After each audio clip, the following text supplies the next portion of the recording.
Hello, everyone. My name is Francisco Fernandez. I am an employment attorney who specializes in wage theft. At least that's one of the employment types of cases that I'm more passionate about. With me is my co-host Carlos Becerra, who also does wage theft. I think you also do like some traditional employment law too, don't you? Like Yeah, yeah, discrimination and harassment, right. And um, also and immigration. immigration. That's a big part of your practice. Yep, yep. And we have a special guest with us today, someone who I've known for some time now. She was actually used to be one of my clients, not an employment law client, not a wage theft client, but nonetheless someone who is near and dear to my heart. Uh, Pastor Julie Contreras. Uh, Julie, could you tell us a little bit about yourself, what you're about, what you do? I know you have a nonprofit that you run north of Chicago, and we want to hear a little bit about you and what you're doing before we kind of get into some of the topics that are interesting to us. So first of all, buenas tardes, abogado Bacera and abogado del Castillo. El paz de Dios con todos ustedes. Peace of God be with everyone. So basically, I am the voodoo who dare what you don't do there person around the world. We have founded United Giving Hope in 2020 during the time of COVID and great crisis, stepping away from the Methodist Church and another national organization because people had political agendas instead of humanitarian um, hearts. And so United Giving Hope was born, and we are servers of the truth and liberation of all God's people, and we serve humanity beyond borders. So although we're located today in Waukegan, Illinois, we service the entire United States, defending the rights of immigrants across the nation, but also standing in solidarity with our brothers and sisters in law enforcement because there are real people out there that will really harm those of us that live in this nation and in other nations that are real criminals. But it's not the Juan Marias and Jose's that go to work every day just guilty of a better life. And I also sit and a member of the U.S. Department of Homeland Security Community Engagement, although in this time it's in suspension because of the current administration. Um, DHS was incepted, decades ago, and U.S. civil rights and civil liberties was placed there to oversee all these agencies. But in this administration, he basically has that as an empty shell today. Still open, but no business coming out of there that could assist us to help us during this very dark time in this nation. And I applaud you, both of you attorneys that are working to assist the immigrant workers, because I feel that we are el mano de obra. We are the strong hand of work that this nation survives upon. And if everyone decided that is undocumented not to go to work tomorrow, our nation would be paralyzed. And we're here to speak, truth without boundaries and trying to get resources to families that are living in this crisis, and those of us who are Americans here too that are living through this crisis, not only the immigration crisis, but food insecurity across our nation. We're we're the organization that is trying to help as many as God allows us to. And of course, we're a faith foundation too. United Giving Hope Sanctuario is an actual sanctuary that assists individuals who are seeking a refuge. We work closely with U.S. Customs and Border Protection, HSI, the FBI, ICE, because we do know that there are real criminals like human traffickers, sex traffickers, drug cartels that are out there that can harm our community. And we believe in protecting our sovereign nation, but we do not believe it should be at the cost of the destruction of families. So I thank you for having us on here today, Francisco, I mean, because it's very important what you're talking about, that people need to know that the undocumented community is not living off a system. They're actually working and paying into the system and making our nation a better place for everyone. That's amazing, Julie. One thing I do one thing I do know about you is that you've got some crazy stories. Every once in a while, I'll call you and you're involved in something that takes enormous courage. So I'm just going to ask you to tell one of your stories because I think that's going to be really interesting. And then I've got some specific questions for you about, the people you work for and the issues they face at work. But right now, let's hear a good story. Something that I think is so important right now. I mean, there's so many stories. It's Well, not even. Julie, you do. I mean, don't take this the wrong way, but you do crazy things. You do things that like very few other people would do, like and this they morning. and they get you. Well, I think this morning, your issues with the printer don't even qualify. I No, mean, no, I'm talking I even before I got to the printer. So what happened this morning? this morning, I'm working right now on clemency for many immigrant families that, if they have a little past, maybe whatever it would be, in an aspect where they need clemency, needed to make copies today of something. But even before I got to court today, I mean, to the printer today, had to stop at the Lake County Courthouse and I set up shop there. A big sign that has a mother holding her child in her arms, a Latina mother. It's a painting that was painted by an artist. And in the background, you could see what looks like law enforcement, ICE agents. And so on the top of the banner, it says, Raza sí, migra no. And then we were there this morning since like 9 o'clock, standing in solidarity with the mothers and their children that had to arrive to the Lake County Courthouse today for orders of protection, witnesses of being victims of violent crimes, and sending a message out to ICE that to please stop terrorizing the courthouses, because immigrant families are not criminals. They too want criminals in jail. There are enough sexual offenders, drug dealers, people with weapons that they can easily have the appropriate technology and capability of going and finding those individuals directly where they live. They don't need to come and stand around courthouses because there are women coming with their children that need to get protection. And today, that courthouse around Lake County Courthouse looked like a ghost town. And that just tells me that there were people who were too afraid to come to court today. And that's sad because it's not helping anyone to keep Waukegan safe or America safe. There needs to be a better form or operation to detain individuals who are real criminals. But if we're not doing that, then it's just all based on hate and racism.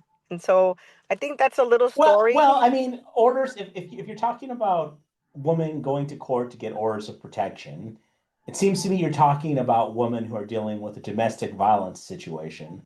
Correct. So what you have are ICE agents making women afraid to get help with domestic violence, which is kind of screwed up.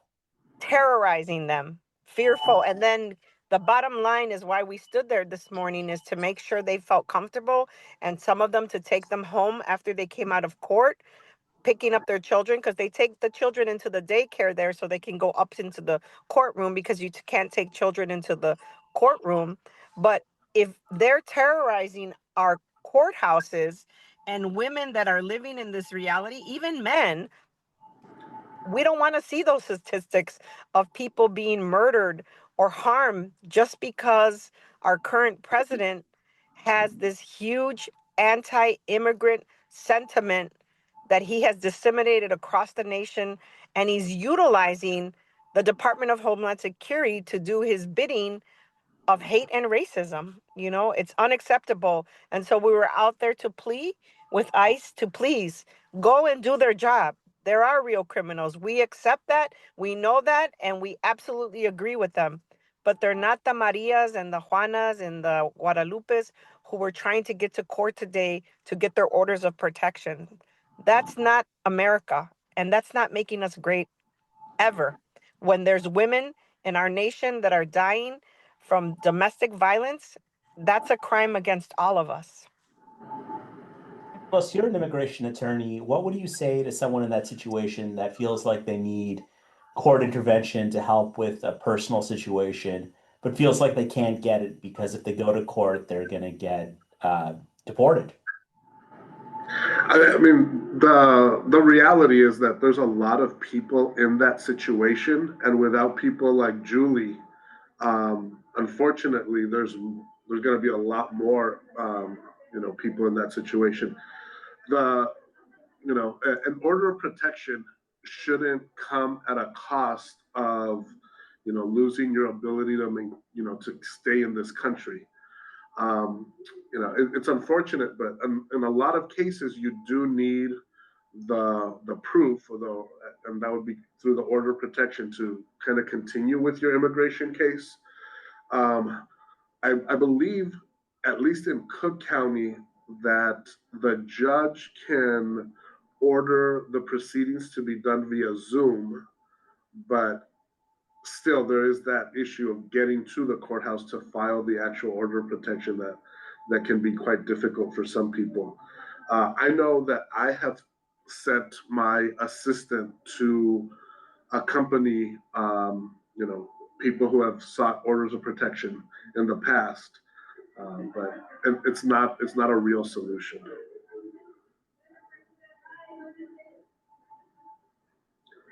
Well, Julie, I mean that sounds like a very worthy cause that you're taking up right now. I'm one of several.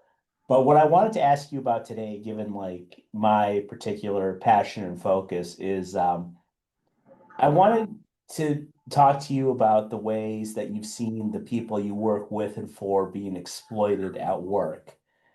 I'd like to hear like what you've seen out there, what people are dealing with.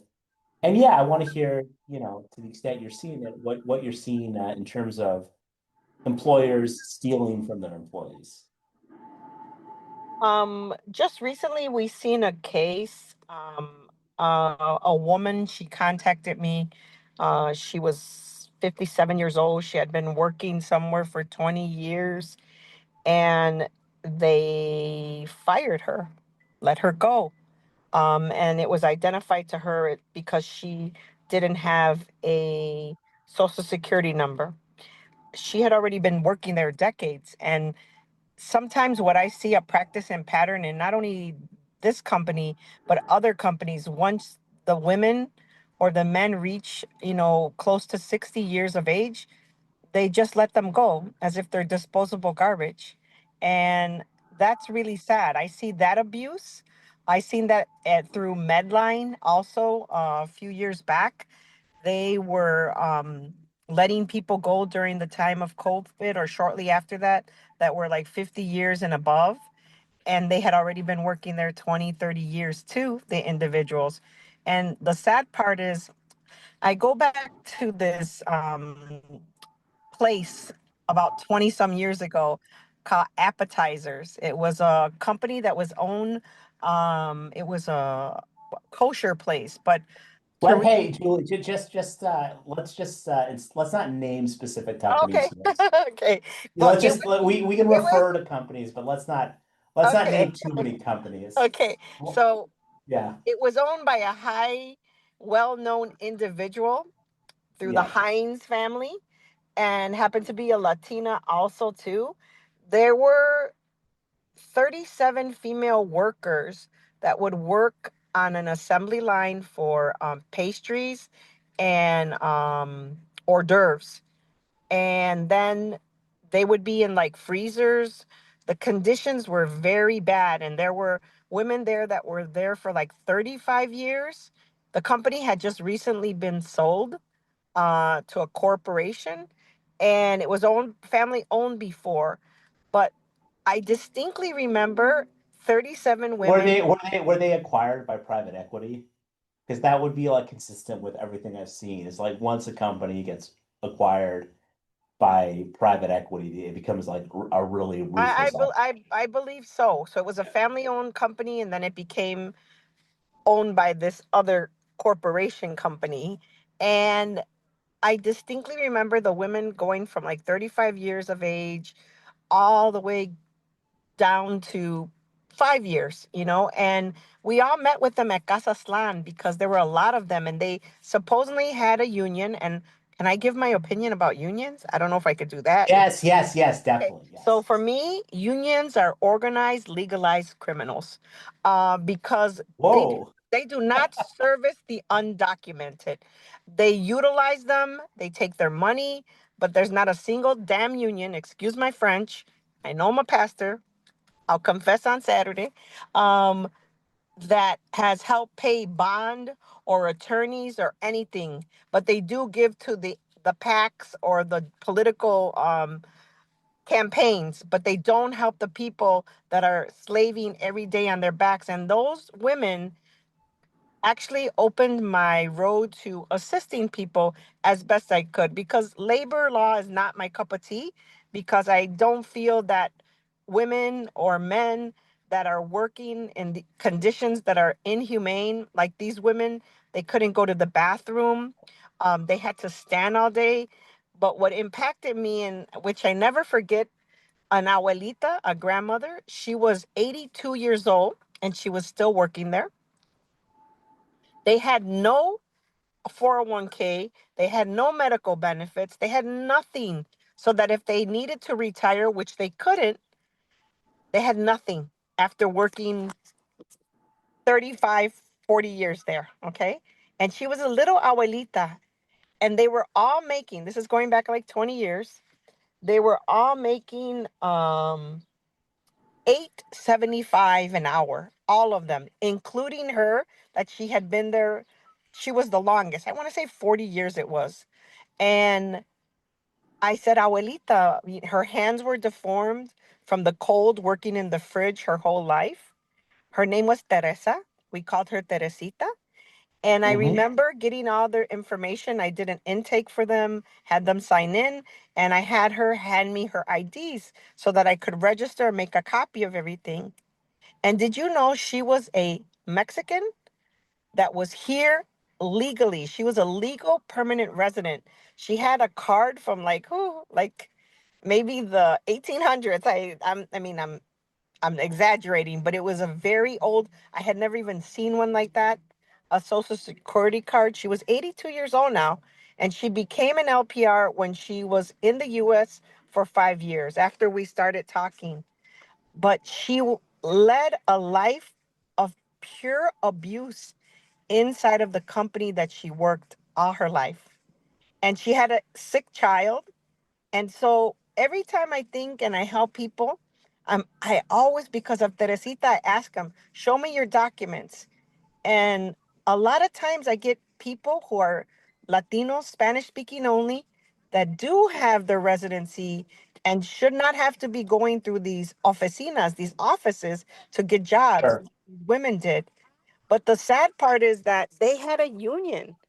And I remember the union was irate with me, that I was bringing this to the attention of the company because they felt that was their platform. But if they would have been doing their job, a pastor like myself or anyone wouldn't have had to be advocating for these women that had to wear diapers to urinate while they stood working.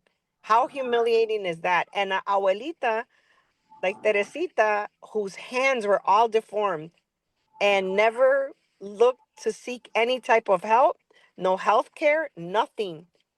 But she was a good, noble, and loyal worker for this company for all these years. So I see a lot of that abuse still. You're going 20 years ago, maybe a little more, till today.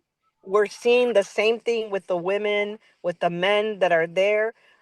People who call me and say, Pastor, right now, I asked my boss for my check and he said no. And that if I keep bugging him for the check, he's going to call ICE on me. A lot of them threatening because of the current administration, too. And also, we hear employers that have the employees and then they call ICE themselves on them so that they don't have to pay them their paychecks. It's sad to see that no one is really protecting these workers, yet they want to criminalize them when they're the ones doing jobs that So the employers who are employing them who know they're undocumented will call ICE to avoid paying wages. yes. Yes. That's dark. Your union stuff caught my attention because sometimes like I'll have a case where there's a lot of bad things happening at a company. Don't want to talk about any particular company, but you see that there's like a lot of employees who aren't being paid the right way, employees who are being otherwise mistreated. And you look at the employee handbook, and sure enough, you see a lot of like union stuff in the employee handbook. Anti-union stuff that's like clearly drafted by a lawyer so they can get away with it. But what I have tended to notice is that some of the bad actors, and I'm by no means an expert in unions, uh, do tend to be the most resistant to unions and the most paranoid about unionization.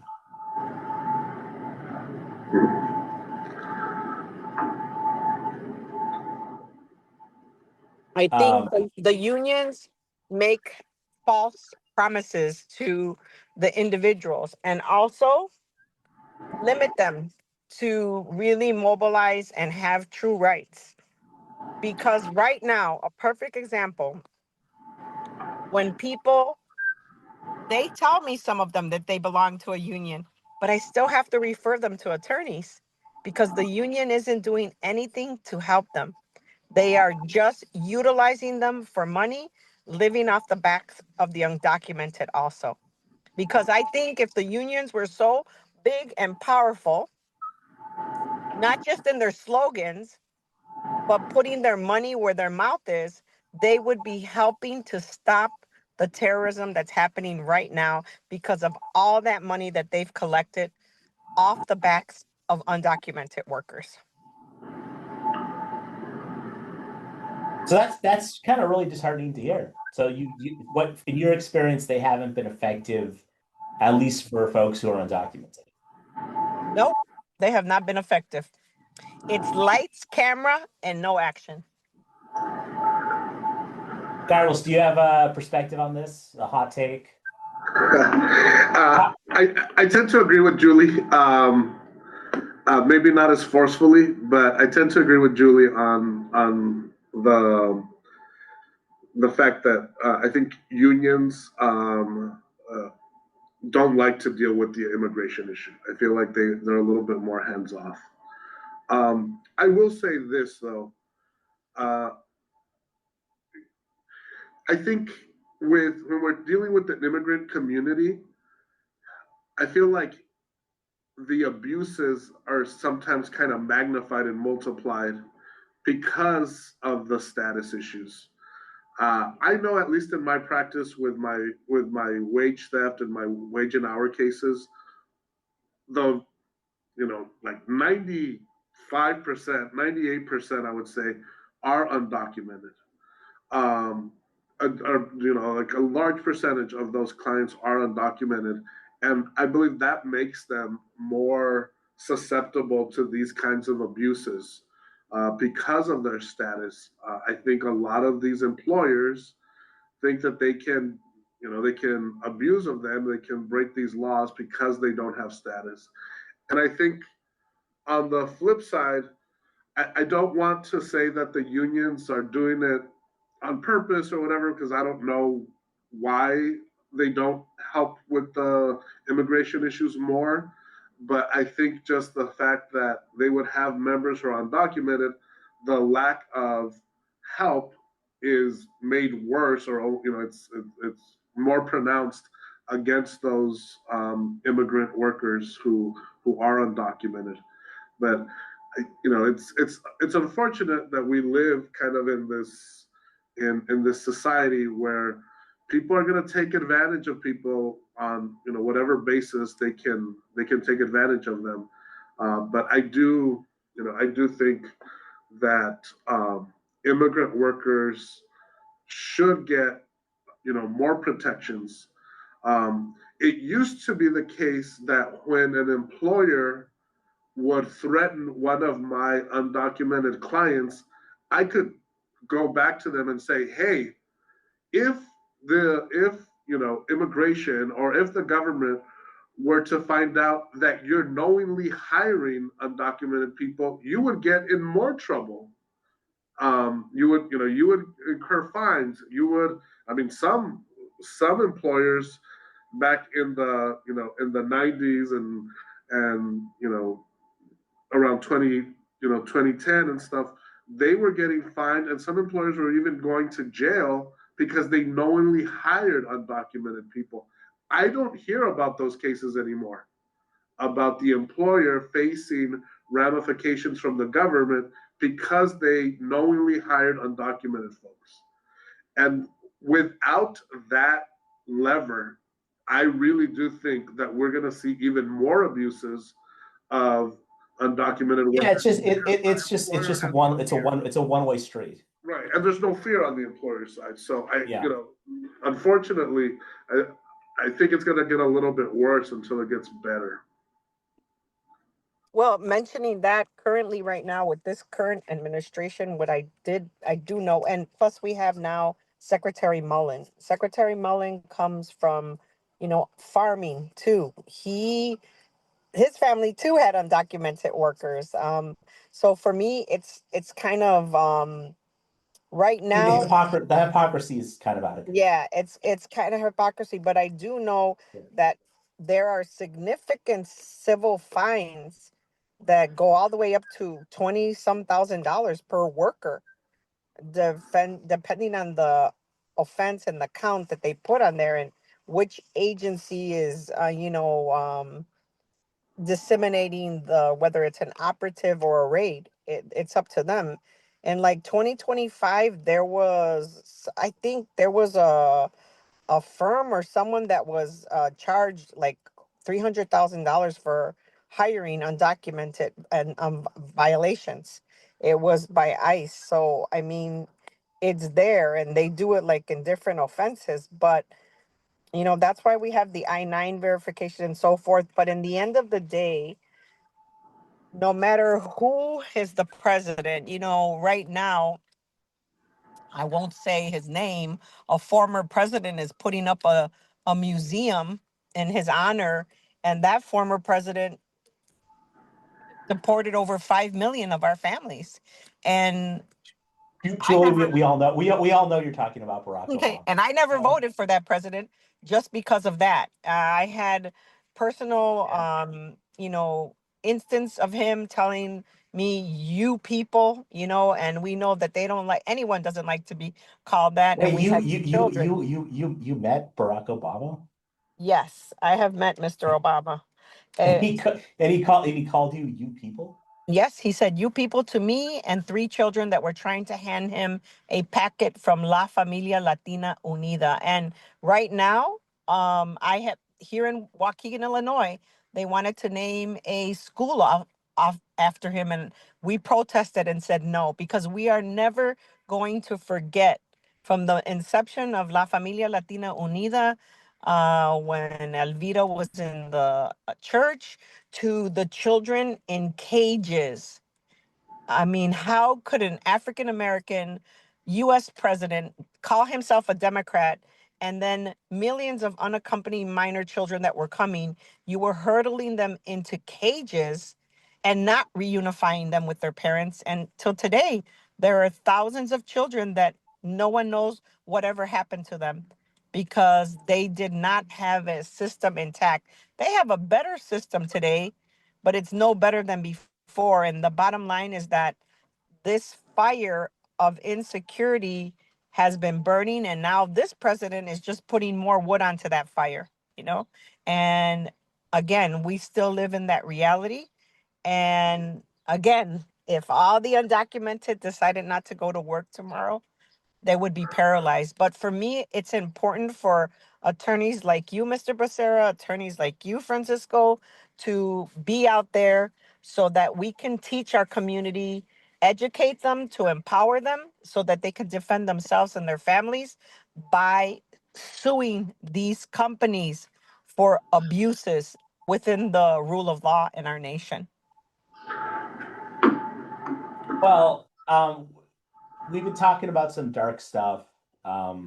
So you do run an organization called United Giving Hope. So tell us about that, and then tell us, what you're doing right now, and then tell us about what's giving you, for lack of a better word, hope right now. So United Giving Hope is a non-for-profit, and our main goal is to serve humanity beyond borders. And so right now, if we have educating the undocumented, getting them to their immigration attorneys or work abuse attorneys, giving them the instruments and tools they need to survive and protect their families. That's our main goal.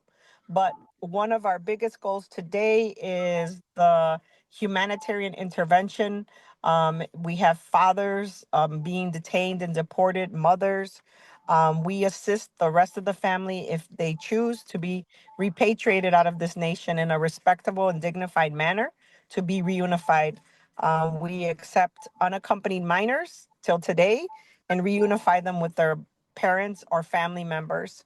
And across the nation today, and even at the border, we are feeding people. So 2 times a week, we give out bread that can feed anywhere from 200 to 600 families locally and in other parts of the nation.